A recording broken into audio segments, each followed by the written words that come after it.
Why is Anthropic in hot water with Reddit? Will OpenAI's ChatGPT become the de facto business AI tool? Did Apple make a huge mistake in its buzzworthy AI study that it just released on large reasoning models? And why the heck did Google release a brand new version of Google Gemini when it was already on top?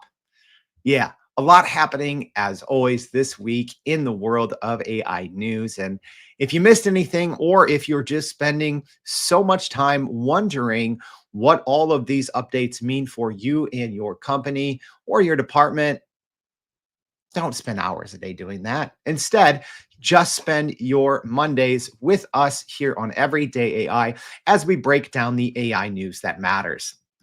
All right, what's going on, y'all? My name is Jordan Wilson, and welcome to Everyday AI. This is your daily live stream podcast and free daily newsletter, helping us all not just keep up with AI, but how we can use it to leverage all this new information, all this new technology to grow your company and career. So if that's what you're trying to do, you are definitely in the right place. It starts here on the unedited, unscripted daily live stream, but you actually grow your company by reading our newsletter. It's for free on our website at youreverydayai.com. So make sure you go there and sign up. Make sure you can go check out also more than 440 now back episodes on our website, all for free, categorized. So whatever you're trying to learn to get ahead, to get that edge, it's already on our website. We've already probably interviewed a world leader in that field. So make sure you go check that out. All right, enough chit chat. Like I said, everything from Anthropic being in trouble with Reddit to OpenAI's pretty big new connectors that I think are going to change how companies use AI.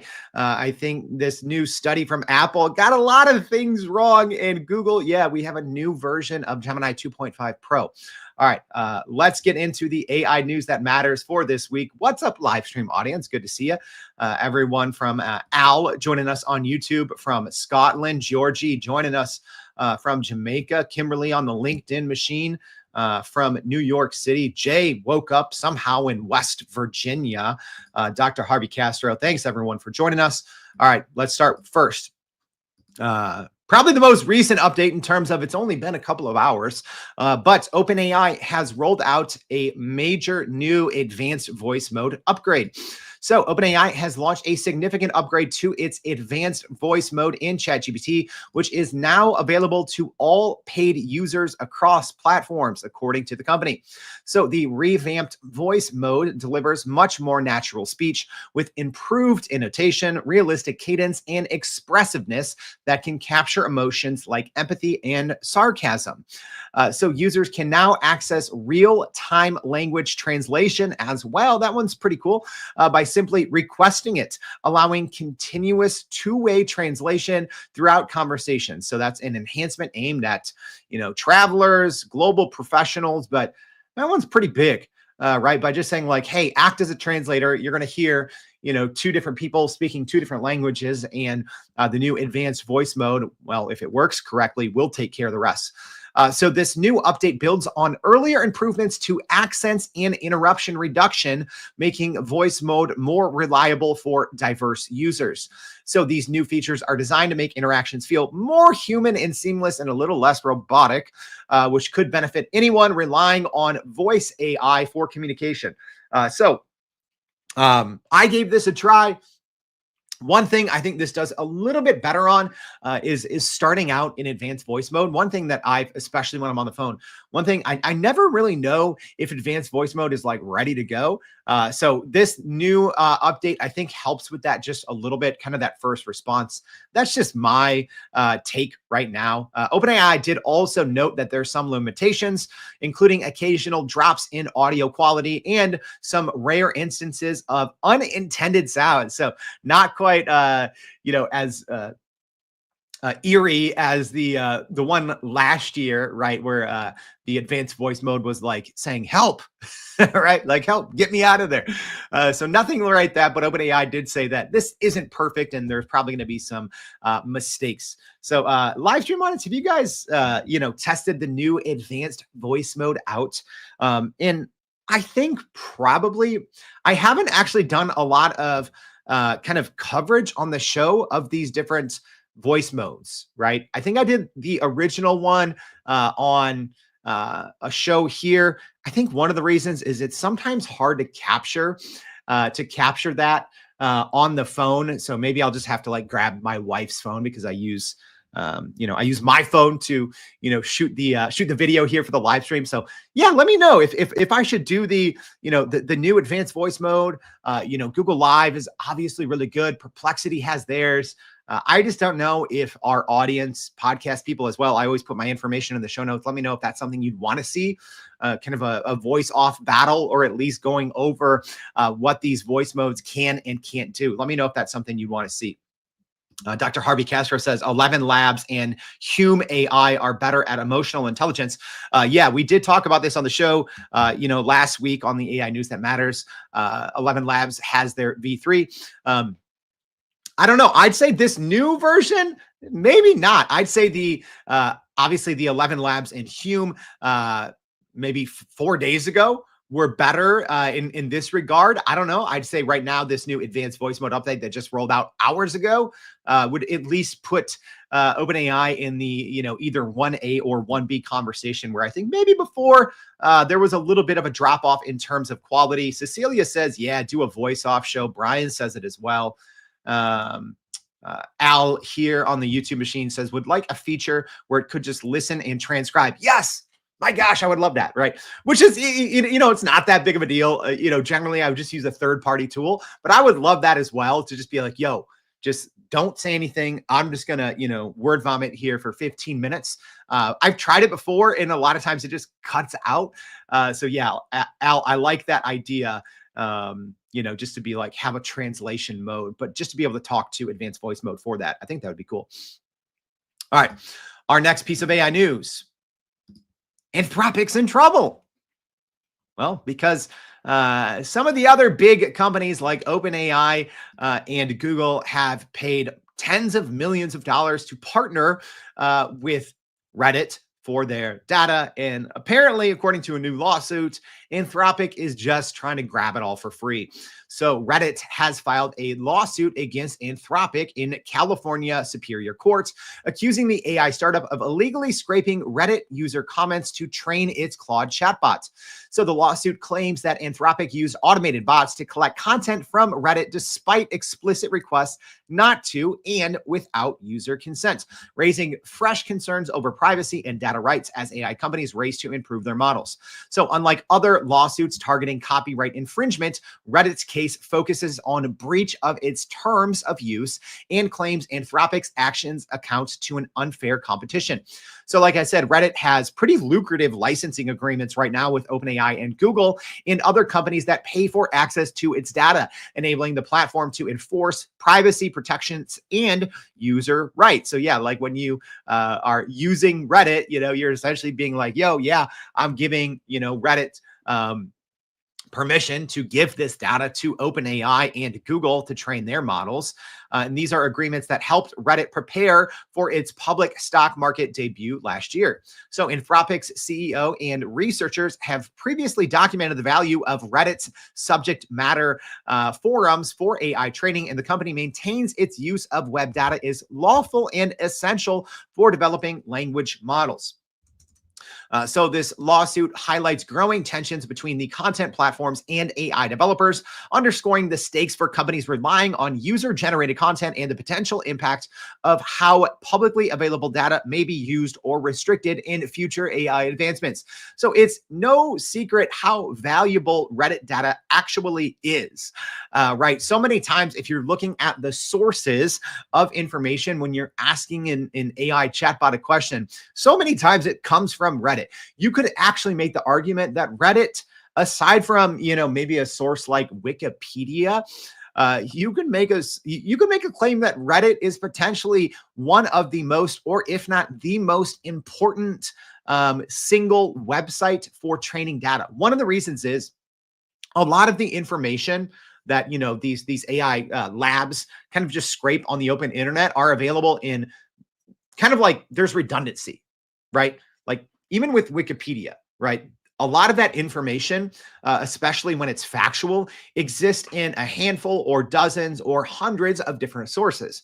Reddit, not so much, because these are individual, a lot of times subject matter experts sharing their expertise, right? If you don't know a ton about Reddit, Reddit has actually been a huge part of many growing organizations' content strategy. So, whether small business, entrepreneurs, big business, will put out original, helpful content on Reddit, either asking or answering people's questions, or just starting topics on news developments, etc. There's actually been a lot of companies that literally exclusively post on Reddit and don't even post on their company blog, just because Reddit is so highly trafficked. So this one might be, at least for me, the second or third most interesting kind of AI lawsuit to keep an eye on outside of the New York Times versus OpenAI and Microsoft, because this one is huge just because of the value of the data. Again, I would even venture to say Reddit data is more valuable ultimately than data from the New York Times. That pains me as a former journalist to say, but so much of what's in the New York Times is available on dozens of other news publications, whereas a lot of time data on Reddit is exclusive to Reddit. And sometimes it's more of the nuance and human expertise that really helps make these large language models better and more capable. So yeah, Marie saying Anthropic scraping the internet. What? So what else is new? Yeah, Reddit data is also all over Perplexity. It's everywhere, right? And obviously people write about Reddit data and source and cite Reddit data on their own websites and other websites as well. So there may be some workarounds or technical loopholes on that. And this is obviously extremely hard to police, but it is one that we should all be keeping an eye on. All right, next piece of AI news. Seems small, actually big. ChatGPT and OpenAI making a huge play in the business sphere here with its new connectors for paid users, as well as a new ChatGPT meeting recorder. So OpenAI has introduced a new record feature in ChatGPT Teams for Mac OS, letting users record, transcribe, and summarize meetings on voice notes directly within the app. They've also released their new cloud connectors, which I'll talk about here in a minute. But the new record tool can transcribe up to 120 minutes per session, and it can turn audio into editable summaries and generate emails, project plans, or even code from conversations, positioning ChatGPT now as a new competitor to companies such as Otter AI or Zoom's transcription features. The OpenAI update also brings cloud connectors, and this one is big for Google Drive, OneDrive, Dropbox, Box, and SharePoint, allowing ChatGPT business users to search and analyze documents from these platforms while respecting existing user permissions. Sorry. So I did kind of a show on this, but it was technically on Claude's version of this. So if you scroll back a couple of episodes to episode 539, that show was the one new Claude feature that changes knowledge work and how to use it. And actually in that show, I'm like, ChatGPT should be releasing this feature any day now. And funny enough, they announced it later that day. But this is pretty big. And I'm not saying that RAG is dead, right? So traditional retrieval augmented generation. And you might be wondering like, okay, what the heck is this? And why is this actually important? Well, let's look at some of these connectors that I have on screen for our live stream audience. So I mentioned things like, Google Drive, Gmail, Google Calendar, SharePoint, Outlook, Teams. One I'm excited to try is HubSpot. Right? Being able to chat with your dynamic data is huge. The downside, at least on the OpenAI side, and maybe one reason that Anthropic's Claude still has an advantage, at least in connecting to this enterprise user data, is because right now, at least in ChatGPT, it's only available in deep research mode. So you might have to, wait anywhere from 3 to 15 minutes, and you can select which of your connectors that you want OpenAI's deep research to go through. So I don't think that's necessarily a bad thing, because in almost everyone's experience, you have a lower likelihood of hallucinations when you do the deep research mode. It uses a more powerful tool. The last we heard from OpenAI, they actually use dual O3 modes. It's actually using two versions, two separate versions of their very powerful O3 model to go through and do different things. So this one, the connectors space is booming. And I called this last week. I said, even though technically Anthropic beat everyone else, I said this is going to be rolling out to all the major labs. Obviously, OpenAI responded like that day. This one's big, right? And like I said, I don't think this kills traditional RAG, right? So what that means is if you're asking, let's say you're in a marketing role at a huge logistics company, right? If you're talking to ChatGPT or Gemini or Claude or anything else, right, about, let's say, industry specific news, you don't always have a ton of control. It might bring in things from its own internal training data, which could be extremely outdated. It could be wrong. It could not have the level of expertise that you'd expect by being a subject matter expert and being a marketer in the logistics industry, right? Or it might browse the web. And that's, again, roll the dice. So by having it first look at your data, that is huge. That is essentially, the promise of retrieval augmented generation, which is, companies, 2 to 3 years ago spent millions of dollars essentially fine tuning models with RAG, right? Creating these embeddings in their vector databases, essentially creating their own version of a large language model, but that first and primarily used its own internal data, which was a very expensive and laborious process. And now we're getting that with a couple of clicks, right? And this is one of the reasons, if I'm being honest, I was never pushing RAG super hard because I knew that this day would come, right? Competing on the application layer is how companies like Google, OpenAI, and even Claude are going to compete in the long run, as we talk about knowledge being commoditized, but also that large language models could largely just be swappable, right? Replaceable. So I think how companies are ultimately going to connect is these deep and dynamic integrations with our dynamic data. So pretty big news here. And yeah, live stream audience, let me know if you've tried these connectors at all. I've tried them. Very impressive. I'll probably be doing follow-up shows on this either later in June and July. There's so many new kind of areas of these large language models. It's difficult to even just understand how people are using them. And yes, I talk to people aside from just being on this live stream every day. I talk to businesses, from small businesses, startups, Fortune 500 companies, huge companies doing tens of billions of dollars of revenue. I'm constantly talking with them or consulting. They hire us to help them, learn a large language model. So it is actually difficult right now over the last couple of weeks to even understand where the interest is, right? So please reach out and let me even know, what are you interested in learning about? All right.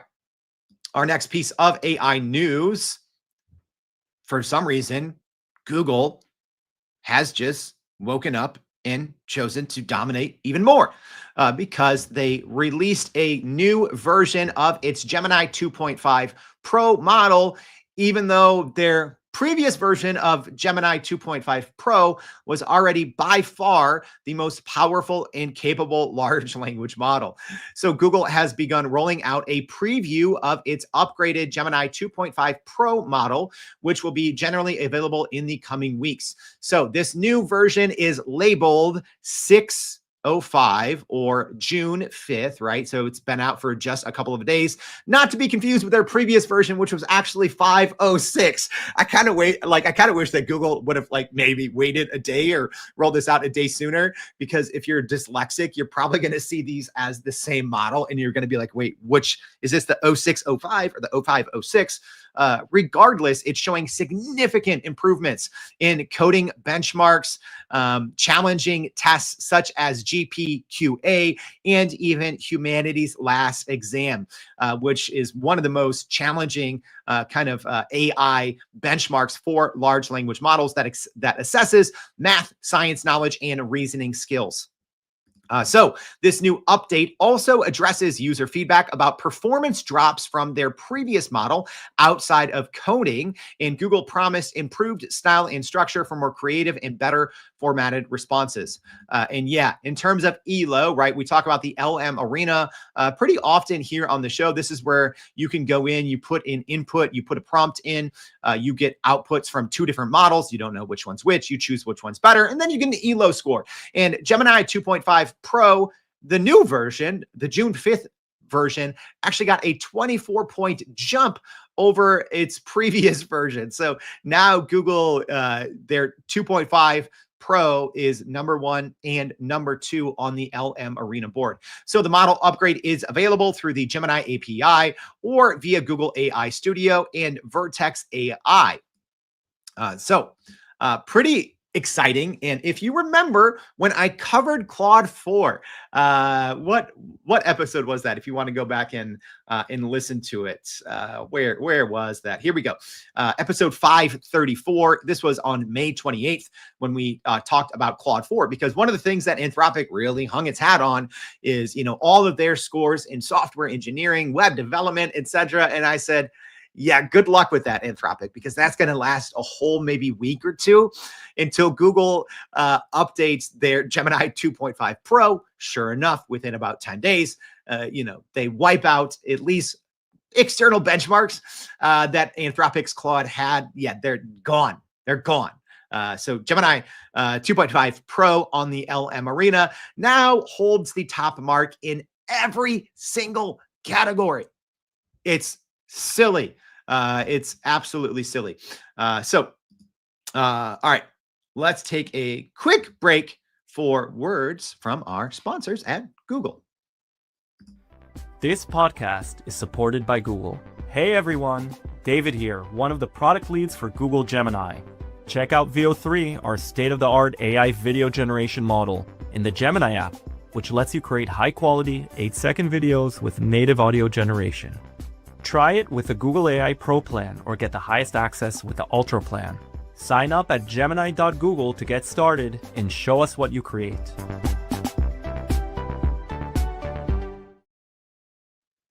All right, and thank you to our partners at Google for sponsoring the show. All right, speaking of Google, our next piece of AI news, Chinese AI lab DeepSeek is accused of using Google Gemini's data to train its powerful new updated R1 model. So Chinese lab DeepSeek's newly released R1, and this is the May 28th version, is making headlines for its strong performance on math and coding benchmarks. But some researchers suspect it was partly trained on data from Google Gemini's family of models. So developer Sam Pike and others have published evidence that DeepSeek's R10528 uses language and thought traces strikingly similar to Gemini 2.5 Pro, fueling speculation about data sourcing and model training ethics. And if you pay attention to the show, you know this is not DeepSeek's first time under scrutiny for doing this exact same thing. As last December, its V3 model was observed identifying itself as ChatGPT, further raising concerns about unauthorized use of rival AI outputs. So OpenAI previously told the Financial Times that it found evidence that DeepSeek had used distillation on OpenAI's models, which is a method that extracts training data from larger models, and Microsoft also flagged suspicious data exfiltration from OpenAI developer accounts affiliated with DeepSeek in late 2024. So essentially, now you have pretty serious, at least whether it's accusations or you could say solid proof that DeepSeek has distilled or, kind of just borrowed from OpenAI, Microsoft, and Google to help train its data. So, when you read all these stories about, DeepSeek is the future of AI because they can train their models at a fraction of the cost. Well, according to reports and executives at these exact same companies, they're doing this because they're literally just distilling from the companies that are actually paying the money to create, train, fine-tune the models. So yeah. Hey, where are you at, all you DeepSeek people? I'm pretty sure you were in the comments back in December saying how, hey, in a couple of months, OpenAI and Google are going to be irrelevant, because DeepSeek can train models for, 1/100th of the cost. Yeah, no, they can't. Right.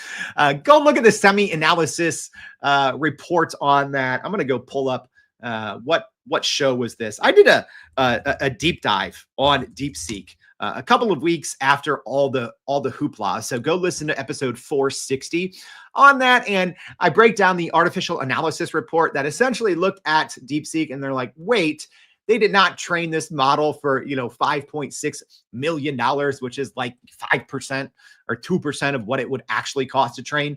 They actually broke down their actual cost. So if you want to know the truth on DeepSeek, aside from this recent news that's, some researchers are saying, yeah, they're just distilling from other models, go listen to episode 460 if you want the deep dive.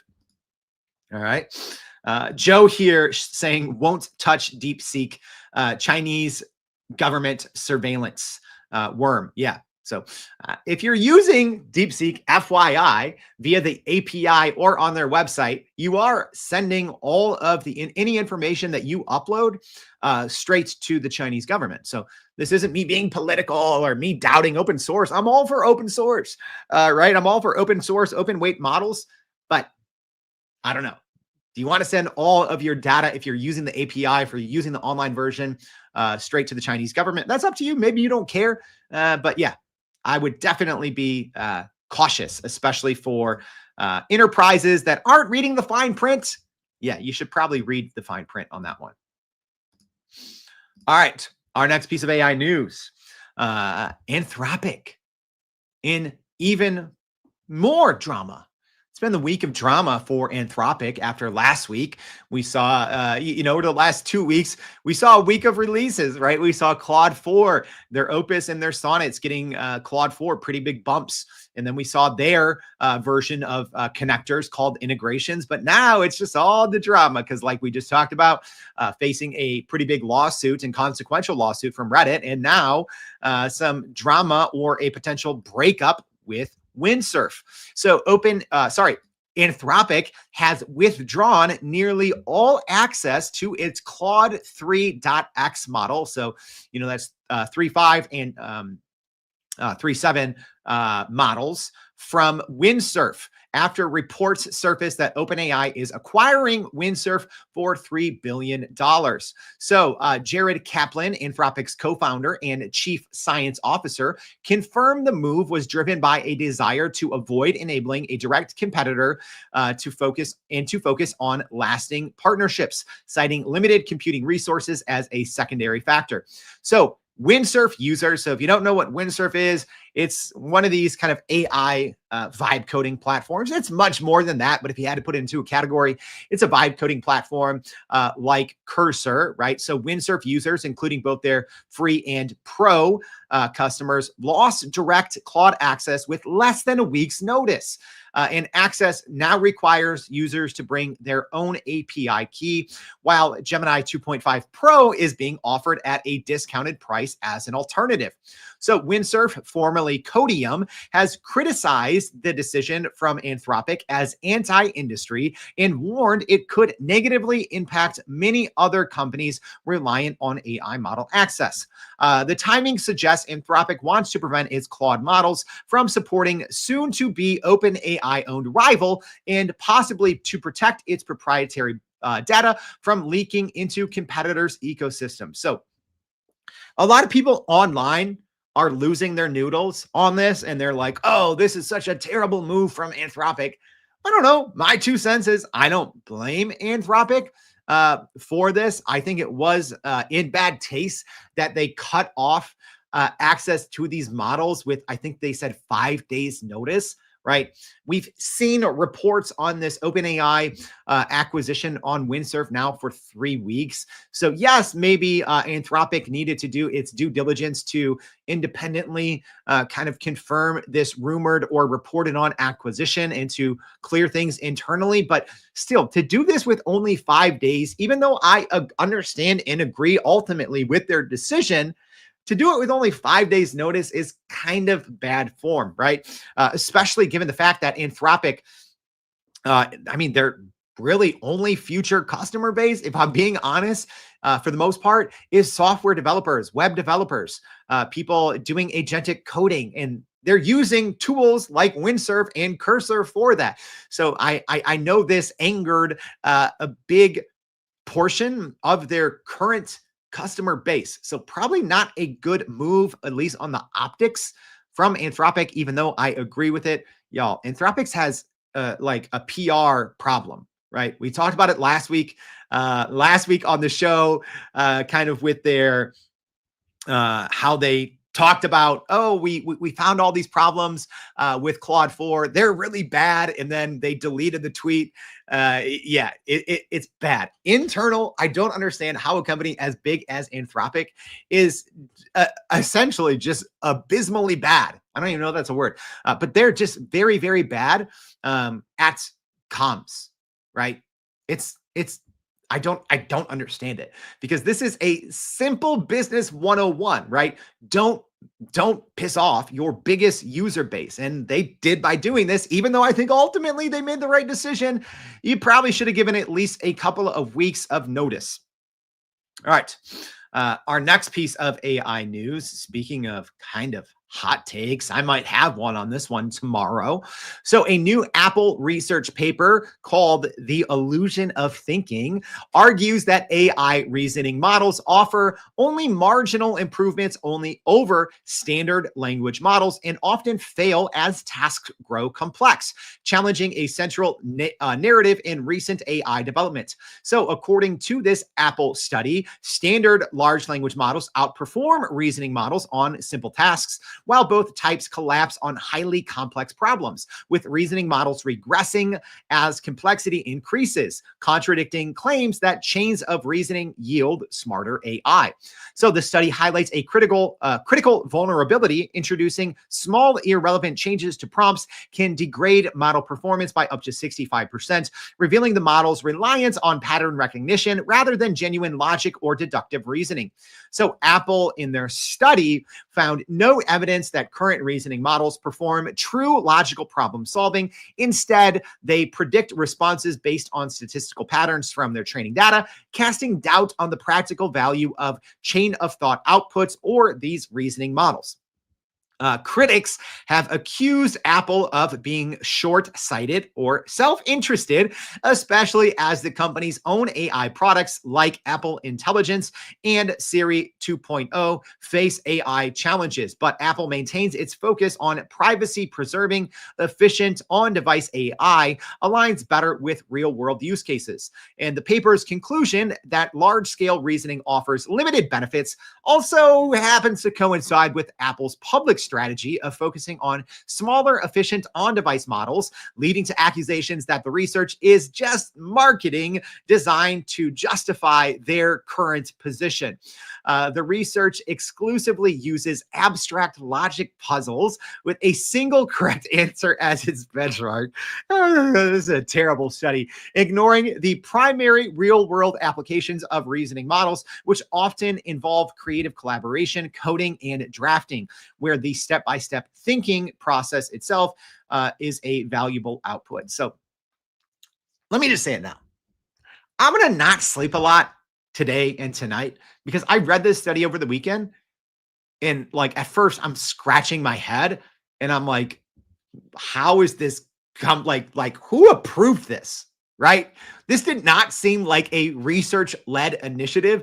This seemed like someone high up in the business development side of Apple said, hey, FYI, June 9th, today, right? Today is our big WWDC announcement. And we are essentially, right, according to reports, Bloomberg said that Apple is taking a quote unquote gap year on AI, whereas last year at their WWDC conference, they just said, hey, everything AI, Apple Intelligence, right? So reports are today at Apple's WWDC, they're going to have some quote unquote AI announcements, but they're essentially being like, oh, whoops, we couldn't deliver. We're facing multiple class action lawsuits that we promised all of this Apple Intelligence and didn't deliver it. They had to pull their, some of their simplest AI features because they were getting it wrong, right? Like email summaries were hilariously wrong.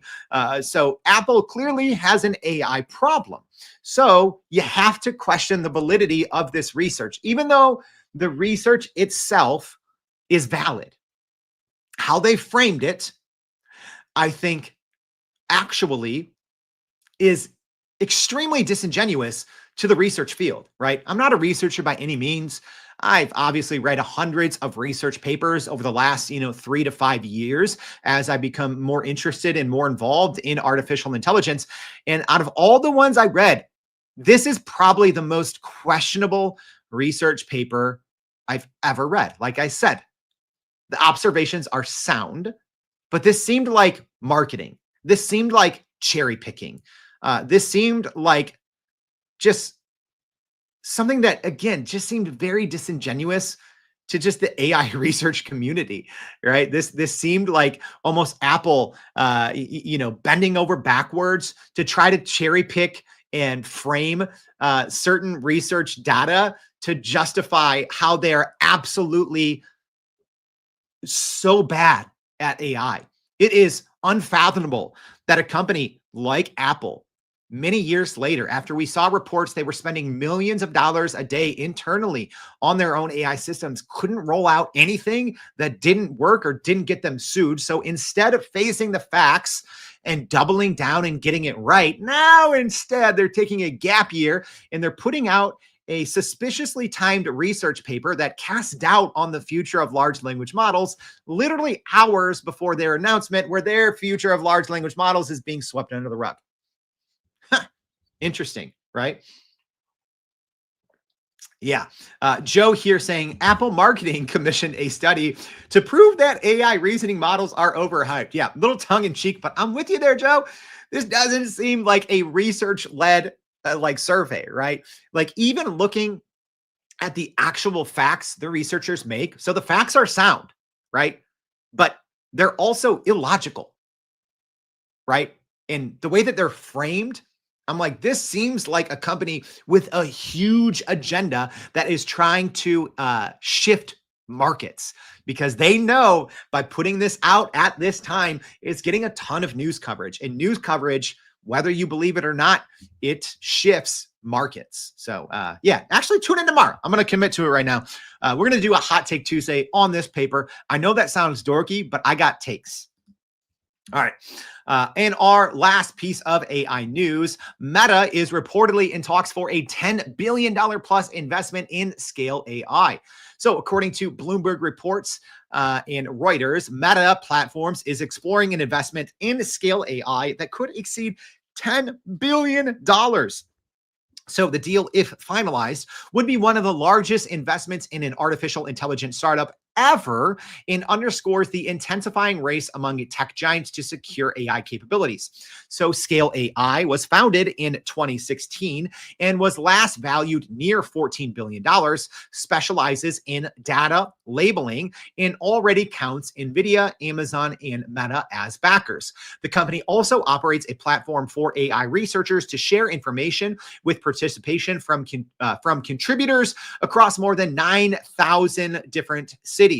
So according to this new report on Meta's purported $10 billion investment, terms of the potential deal are not yet finalized and could still change, with Meta and Scale AI both declining to comment on the talks. If completed, the investment could further accelerate the advancements in AI technology and provide new opportunities for professionals and companies seeking to leverage large-scale data infrastructure. It's a big move here. This is a big move. I think this is a potential deal that could catapult Meta into this one kind of tier one discussion, right? And I don't know, maybe it's because of Meta is the only big tech trillionaire company to take this primarily open source, open weights approach with their Llama models, although Google does probably have the most capable open model, at least small language model in Gemma 3N. But this is pretty big. I think this is something, if it works out well, and if Meta takes good advantage of this data, of this potential partnership with scale AI, it could make the race at the top much more interesting, because at least since Q4 of last year, so around November, December, it's really just been Google and OpenAI at the top, right? You could say they're flip-flopping in the 1A spot, and then you have kind of Anthropic and Microsoft in that 1B spot. But you kind of have a big drop-off, I would say, until you get to Meta and their Llama models, even after their most recent releases a couple of months ago. All right. And you all said you wanted this this new little segment in here at the end of the AI news that matters, are rumors and what's next. So like I said, what's very next is, well, in about less than 4 hours, we're going to see Apple's WWDC, their Worldwide Developer Conference, today at noon Central Standard Time, so noon Chicago time. But it's been reported they're essentially taking a gap year on AI. They're going to be opening up their 3 different internal large language models to developers and some other small AI announcements, but they're essentially, tucking their tail between their legs and not saying AI every 5th word like they did last year, because that blew up in their face. Still no Grok 3.5, although the Twitterverse is saying it's going to be dropping at any day soon. But Elon Musk might be a little busy with his current breakup with President Donald Trump. GPT-4o is showing some tracks of thinking for some users, which is interesting. A non-reasoning model is showing traces of reasoning for many users sharing online. Google's new, I think I might have got that one wrong there. I think it's called Sparkify. Google's new Sparkify is an invite-only creative machine that uses Google's different AI platforms to create videos up to 2 minutes long. You know what's weird, guys? I told you all that by the end of 2025, we were going to be able to create our own very high-quality, bespoke versions of like Pixar movies. And y'all laughed at me. And I'm like, no, you guys, I talked to the people developing this technology. It's coming. Trust me. And a lot of you people probably thought I was crazy, but here we are. It's already starting to roll out, where you can literally create up to a 2-minute video with a simple prompt in the Google Sparkify, which right now is invite only. Google VO3 has started rolling out a fast version in the Flow video editor. Google, a lot of Google, what's next in rumors. Google is going to be rolling out scheduled actions in Gemini soon, which I'm extremely excited about that one. That's one of the things I love most. And I think one of ChatGPT's most underrated features is scheduled tasks. So now looks like Google is testing that out in certain Gemini accounts. And Notebook LM, in kind of an Ask Me Anything session, they kind of laid out some of their roadmap, some things that are probably coming soon: video overviews, new source types, and even an API.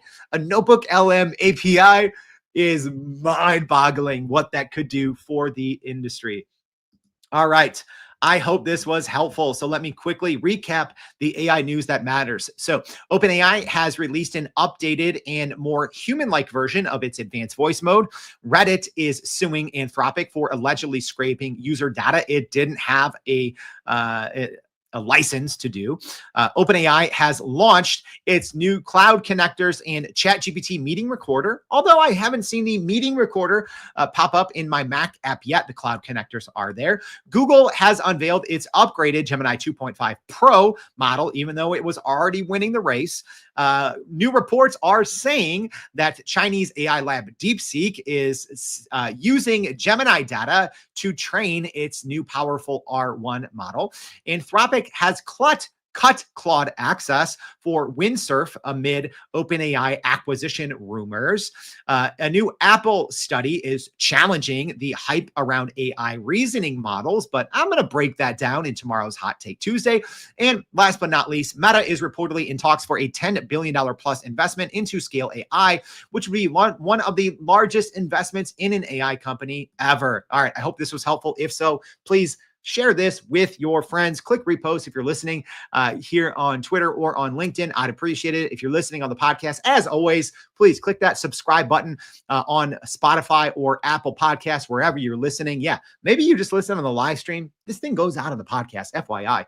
So would love for you to follow us there. Leave us a rating if this is helpful. Please go to youreverydayai.com. Sign up for the free daily newsletter. FYI, I'm laying it out. Tomorrow, we're going to do a Hot Take Tuesday on this new Apple paper and break it down a little bit for you. And then on Wednesday, the new AI at Work Wednesday. You said you guys liked it. So we're going to be doing a segment called AI Magic Converts Outdated Content into Engagement Gold. You're not going to want to miss that one. I've been planning it for like 3 or 4 days. It's going to be really good. You're going to want to join. Thank you for tuning in. Go to youreverydayai.com. Sign up for the free daily newsletter. I'll see you back tomorrow and every day for more Everyday AI. Thanks, y'all.